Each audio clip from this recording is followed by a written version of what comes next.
So you were playing a few weeks ago in the Alternavigo Festival here in Spain, and Adrian couldn't play that time, so Jeff came in. It was a nice way to say goodbye to him. So how is Adrian feeling in the band with you? Oh, great. No, he fits in well. I mean, people have said, oh, Adrian's a good drummer. Is that why you got him in? And obviously, the drumming is important, but equally as important for us is that we get along with them as people. Yeah. I've known Adrian as a friend for maybe 4 or 5 years anyway, before he joined the band. And it's important that he's like the same age as us. He's been in the music business as long as we have. He's from a similar musical background, and he's got a similar sense of humour, and all those things are as important as the drumming, really. So I mean, but yeah, we get along with him great, and that's the main thing, really. That's great. He's one of my favorite drummers in the world. He can play almost everything. He's a really complete drummer. The last time I saw him, he was playing with Brujeria. That's a completely different band from Paradise Lost. And now he's playing. That's how he started with. That's the story of how he joined our band, really, because we did a gig in Colombia, Yeah. America, and Carcass were playing as well. Yeah. And I was talking to Jeff from Carcass and saying that we hadn't got a full-time drummer yet. And a couple of weeks later, Jeff was playing again in South America, Brujeria. Yeah. And Adrian was drumming for them, and Jeff said, oh, Paradise Lost is still looking for a full-time drummer. Why don't you give Greg a ring and see if you can audition? So Adrian gave me a call, and he came down and auditioned, and then he joined the band the next day. So it was kind of Jeff Walker's fault that Adrian joined, really. So it's that easy, really. Yeah.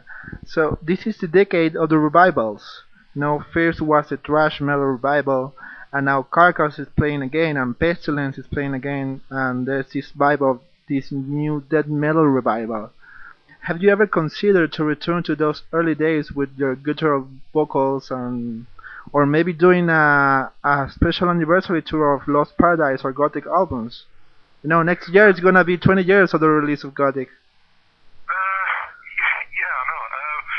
No, we never really thought about doing the guttural thing again because, I think on the new record, I think that's as far as we should go with the heavier vocal style.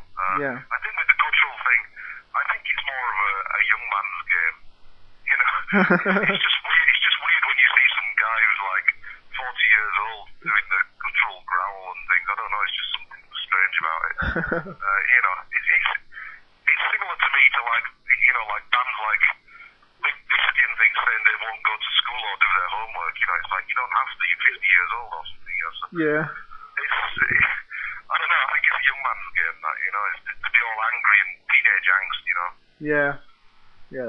That's true.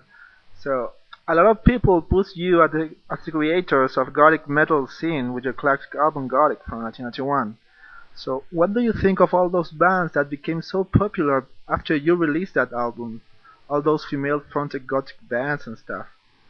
Well, I mean, all it is that those bands that got really, really popular, they're good at selling themselves. We started a band just because we liked music. We don't particularly like having photographs taken. We don't like doing videos. We just like recording and playing. Yeah. And a lot of these bands that got really big, they're very good at doing videos. They're very pretty in photographs. So that's basically the reason I think why certain bands get bigger. It's just because they play the game a lot better than we do. We're just about writing decent albums. That's all we try and do, really.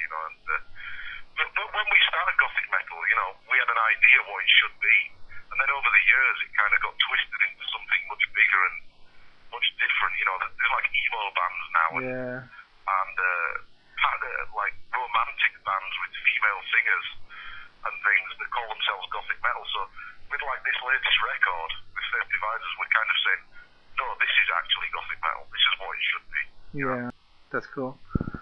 So you're now on Century Media. You guys were on small labels, on big labels, and on labels that were small and are bigger. So, do you prefer small labels where everyone knows you and your music, or do you prefer big labels where your music can reach to a lot more people? I'd have to say small labels. When we came to Century Media, Yeah, it reminded me of being on Music for Nations yeah, in the like early '90s and stuff, mid '90s. yeah. Yeah, it's great to have people that understand what you're saying and understand how to promote your band. It's less corporative. On the big labels, there's one or two good people sometimes with good intentions, but ultimately, they don't really know especially a band like us. Nobody really knew what to do with us. Yeah, yeah, that's true. Right, we go there. Last one. The perfect song to listen while having sex.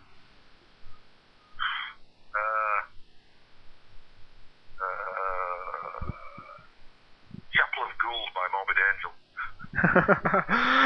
Yeah, you like extreme stuff. Gets it over fast. Yeah. Okay, that's all, mate. Thank you so much for your time, and I hope to go to one of your shows. That was fun. That last bit. I like doing questions like that. Thank you. So